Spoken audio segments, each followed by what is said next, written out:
So we're going to talk about kind of a part of rigs actually, is a hair part of the rig.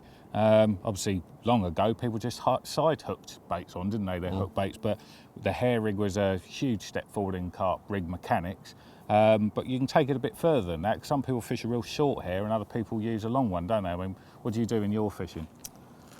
I think genuinely, I use short hairs probably 90% of the time because I'm using rigs like the Wivy rig or the basic complicated, and I think it also you need to look at sort of the baiting aspect. The bait that you're using, yeah. Because you know, so many people now spod, and they're the spodding's got really good, and the food you can put into a spod mix, ready to go. Particles, it's all small particle, and what you're training the fish to do is to stay, literally sat on the bottom and just feeding. Especially if they've got extruded mouths, they're going to be. They're not moving their head very much at all, are they? So what you want is literally a short rig with a short hair. Yep, I agree. Yeah. Because if you're fishing a long hair, they'll suck at that and moving on to the next bit, and it will literally blow back out the mouth without you coming tight to the lead. And So I mean, something in that situation where if you've got like a little situation like that, you've got particle, hemp,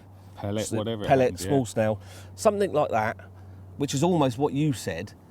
That is almost like a side hook boilie, but it's just a little bit more modern than a side hooks. So you've actually got the whole shape of the hook exposed, and they're coming in, and that's turning. Yeah, it doesn't turn, but the whole idea of catching hold. The whole idea of this little rig is that it's the hook is sat right next to the boilie. Yeah. So, if you're on a short rig, they're moving, and they're hardly moving, so they're blown in and out. That's it.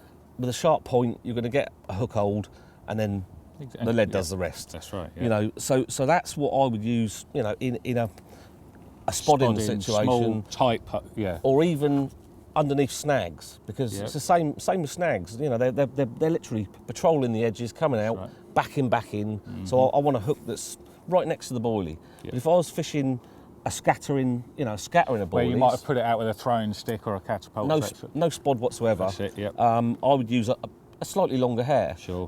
Because the fish are coming in, picking it up, taking the bait, eating it, moving on to the next one, trying to find, and if there's a few fish there, it gets more competitive. Yeah. So it's, it's all about how many fish are in a lake. I mean, I've done this is a rig I used sort of early 90s. That's what I would deem a long hair. Yeah. Some people would use them that long. Sure. Because what you've got to remember, the mechanics of a carp, you've got the mouth, the lips, and then the teeth, especially on, let's say, a 30-pound carp, are 6 inches back from the mouth. Yeah. So that's the target object to get to the back of the mouth. So people would use a much longer hair. Sure. Because they know. But for me, just mechanically, if they suck that in, that could hit that, eject it. Yep. So what I used to use, I use this little rig, and if you notice there, Miles, that slides on up. Yeah. It's a slide. It's just a slide in hair. Yep. So I've taken it through the front part of the eye, and it goes out that way. Yep. Yeah. So PVA that up. Okay.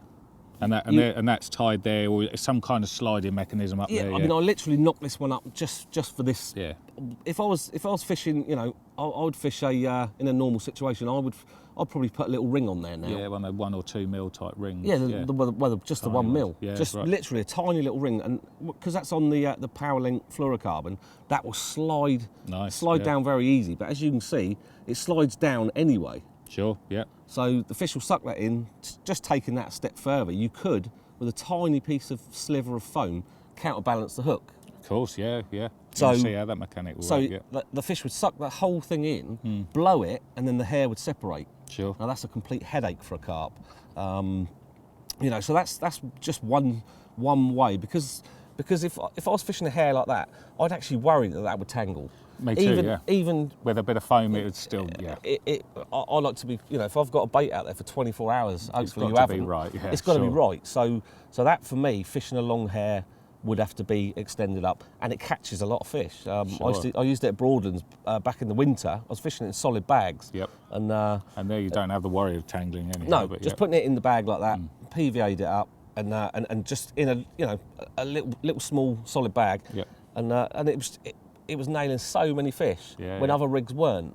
So it's it's worth thinking about that, especially in winter time, because the carp's metabolism's so much slower. That's right. They're not feeding so much. Yeah, They don't make so many mistakes because you won't have a competitive feed. And they're only feeding for an hour or two, possibly a day. Yeah. So, that's when you really need to think about the rigs. And but it pays to, if you're fishing for big fish, you can get away with a longer hair. Smaller fish, they'll do you, because they'll pick it up and they're on to the next one and they're too scatty, but bigger fish is much slower movement. So you can get away with a rig like that where the mechanics will work against a big fish. So that's that's my take on it. What's your take? Well, no, I mean, I use a rig that incorporates mono. Is the main part of it, and I use a braided hair, and I feel that not for every rig obviously, but when I'm boilie fishing particularly, and I like that supple braid for the hair, it allows the hook to separate from the boilie. I feel as it's going in and moving as the fish comes tight. But like you, when I'm fishing boilies that aren't spotted, it's just out with a stick and they're scattered around, I like that fish to move its head so that it's going to come tight to the lead that then gets that hook in. And then agree when you're using pellet spod mix, nice short link, short hair, pretty much the same. There are so many rigs out there, but they come down to common factors. Short hair, short rig when you're using spod mix, boilies, nice longer rig, and so on. I agree. But yeah, it's a great looking rig, and I do hear a lot of people say, "Oh, I just use a couple of rigs or one rig. That's the only rig I use, mate. It's the only thing I need." And I don't agree. I think it's you need to have a few tricks up your sleeve, don't you? Well, I think so. I mean, I've spent my whole life messing around with rigs it's fun, since the 80s. Yeah, it's a part of the enjoyment. It's a hobby. It's a hobby for me, doing the rig side of it. But like you say, I mean, I recall back on the welly days.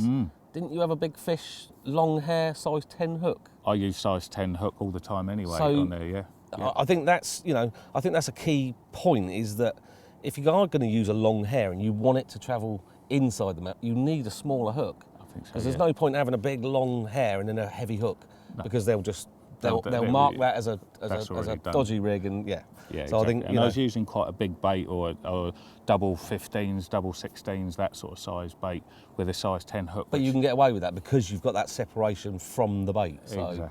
Exactly. So, yeah, a little bit of thought into rigs. The bait you're using definitely dictates the kind of rig that you ought to be tying up. So, a little bit of thought and you'll catch some more fish.